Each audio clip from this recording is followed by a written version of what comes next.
Olá, tudo bem? Bem-vindo ao canal Viver de Renda. Se inscreva no canal, deixe seu like e compartilhe com os amigos. Criminosos vendem por R$ 200 acesso a dados completos de milhões de brasileiros.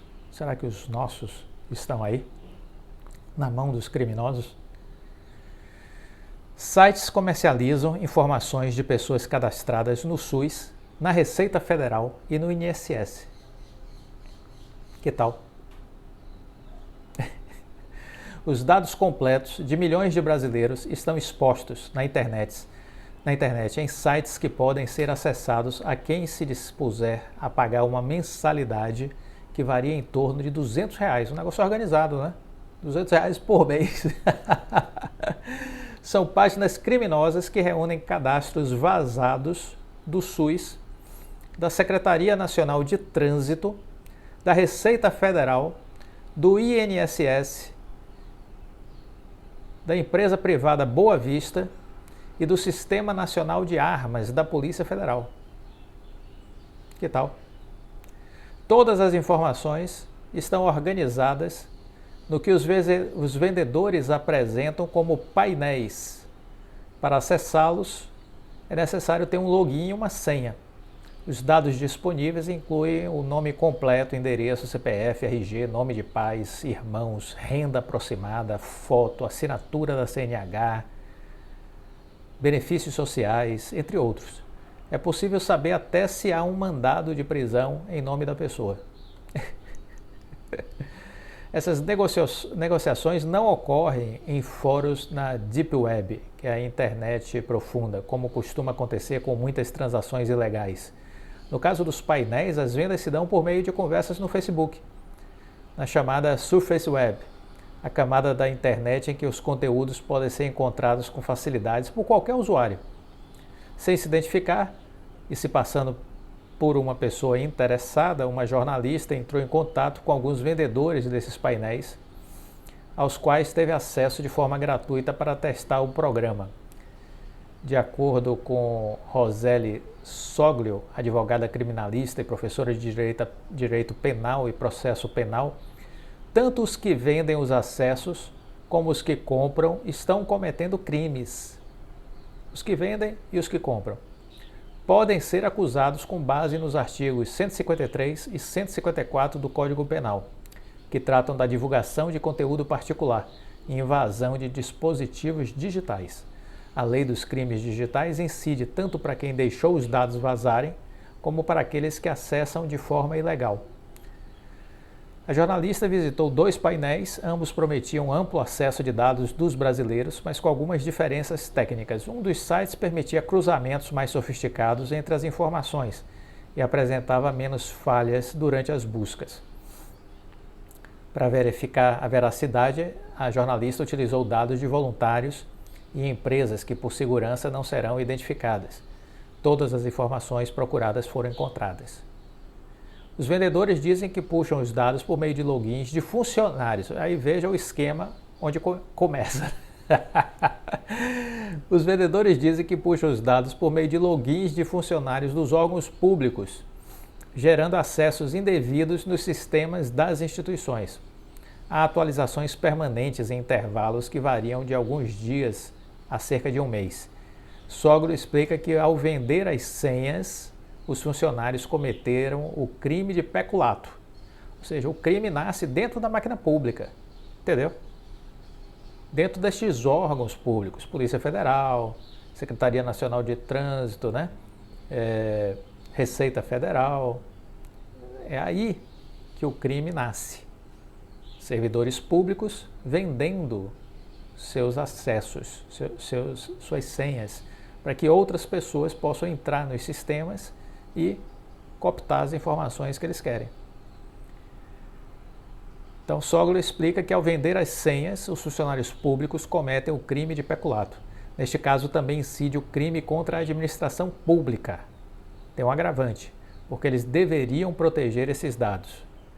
Os painéis oferecem o cruzamento de informações como CEP, nome, renda, criam um perfilamento de vítimas, o que facilita a ação de assaltantes. Basta estabelecer uma renda mínima em um logradouro para que o sistema devolva uma lista de moradores que declaram valores próximos daquela quantia. cruzam ainda os dados da Receita Federal, INSS e Boa Vista para estimar valores de empréstimos a serem liberados em nome das vítimas. Informam também se ela já tem crédito aprovado. As estimativas incluem também pessoas mortas. O site informa dados de empréstimos consignados para os aposentados, servidores públicos e militares. Para conseguir os dados, basta acessar a base do INSS, do SIAP, que é o Sistema Integrado de Administração de Pessoal, ou do Exército. A busca pode partir de qualquer informação que o criminoso tenha sobre a pessoa, seja o CPF, o nome completo, a empresa em que ela trabalha ou o número de registro da instituição que ela é vinculada. No caso de empresas, por meio do CNPJ, é possível acessar nome, CPF e outros dados dos empregados. Os painéis também oferecem uma ferramenta que mostra a frota de veículos da companhia. Algumas informações, porém estavam desatualizadas, em caso de renda, de pontuação em órgãos de proteção ao crédito. De acordo com Fabio Stabile, diretor executivo do Instituto de Tecnologia e Sociedade, esses painéis permitem que os criminosos se especializem em um tipo de golpe. Se eu tenho dados de uma pessoa, eu não vou criar um negócio ilícito para aplicar golpes. Se eu tenho 200 milhões de pessoas, eu crio um robozinho e começo a mandar mensagem, tomando como exemplo golpes de boletos de WhatsApp e de WhatsApp. Então, que fique claro, funcionários de órgãos públicos com acesso aos sistemas vendem seus logins ou fazem parcerias com criminosos. Aí está a origem deste crime. Os criminosos puxam as informações para o banco de dados dos painéis, categorizam as informações e esses dados são atualizados periodicamente. O pesquisador afirma que o vazamento cria um risco grande para o Estado, uma vez que a inteligência artificial é possível, por exemplo, obter dados de policiais de todo o Brasil. Outro problema é que os dados vazados da Polícia Federal pertencem ao SINARM, o que permite conhecer as armas vinculadas ao CPF. Por meio da busca é possível saber todas as informações do armamento, assim como o endereço e os outros dados pessoais, o que facilita ações de criminosos e desvio de armas de fogo. Então veja que esses sites, essas informações podem ser utilizadas pelo crime organizado, né? Pelos traficantes, pelas quadrilhas, né? Há também pessoas expostas politicamente.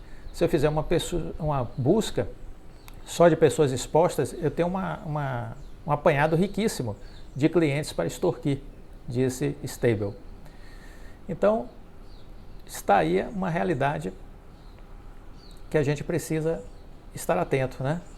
E que, veja, da nossa parte, né, a gente se cadastrou em algum desses órgãos, declaração do imposto de renda, né, SUS, já era. Nós não temos controle mais sobre os nossos dados, né? Porque vai ser um servidor público que vai estar traficando esses nossos dados. Não é verdade? O que é que a gente precisa fazer? Responsabilizar os órgãos processualmente. Responsabilizar as prefeituras, os estados, o governo federal. É preciso criar essa cultura de abrir processo contra esses entes. Processar o governador, processar o prefeito, processar o presidente da república, né? Aí tem que se organizar para fazer esse tipo de ação. É a única forma de pressioná-los a cuidar melhor dos nossos dados, que são nossos. Não devem estar expostos na mão de criminosos, que vão acessar os nossos dados por conta de servidores públicos que vão traficá-los, né? Segundo Celina Bottino, diretora do Instituto de Tecnologia e Sociedade, especialista em tecnologia e direitos, seria preciso limitar o acesso dos funcionários aos dados estritamente necessários para que eles desempenhem suas funções. O Estado, como um maior repositório de dados pessoais, mais do que ninguém tem que colocar todas as proteções oriundas das obrigações legais de pé, afirma Bottino.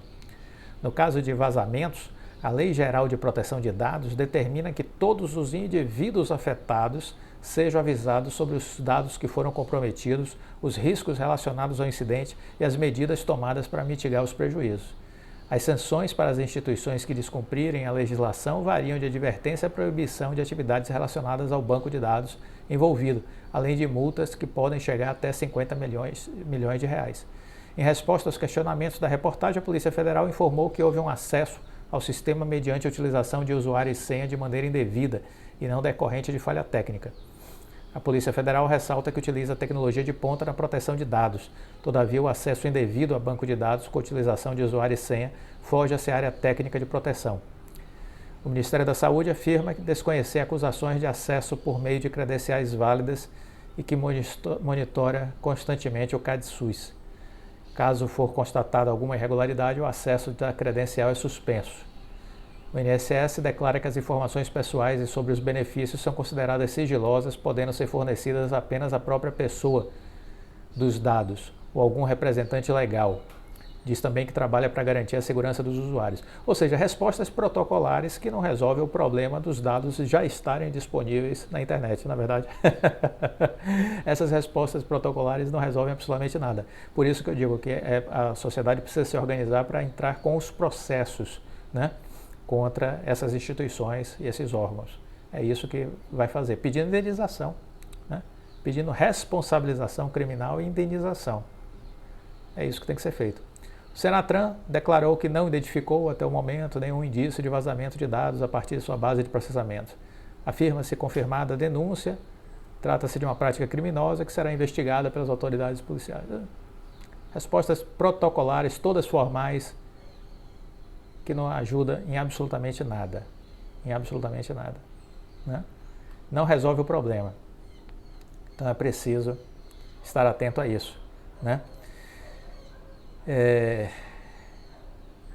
E nesse aspecto, o que precisa é ampliar as camadas de segurança dentro desses órgãos. Né?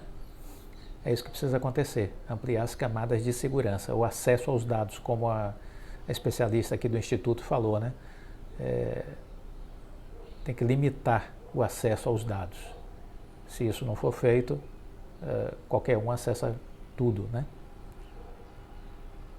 E por que estamos falando sobre isso, né? Porque a gente precisa estar atento à existência disso, desse comércio ilegal de nossas informações, por conta de muitos golpes que estão sendo aplicados aí no Brasil inteiro. E isso também é um desafio aí para esse mundo da cibersegurança, né? Que eu entendo que a partir do momento que nós começarmos a adquirir essa cultura de processar as prefeituras, processar os governos estaduais, processar o governo federal por conta dos vazamentos dos nossos dados, na hora que a gente adquirir essa cultura, eles vão se mover para criar camadas de segurança. E ao fazer isso, vão procurar empresas que trabalhem com isso.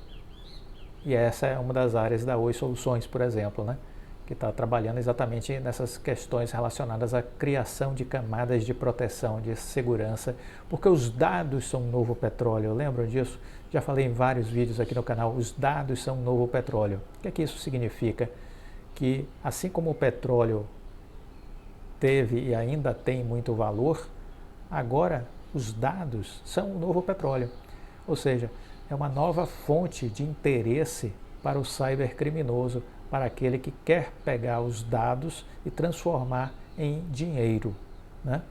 E isso vai ser uma corrida nos próximos anos entre pessoas que querem ter acesso a informações e vendê-las e empresas e órgãos públicos e prefeituras, governos, que vão estar tentando construir camadas, níveis de segurança para impedir o acesso a essas informações.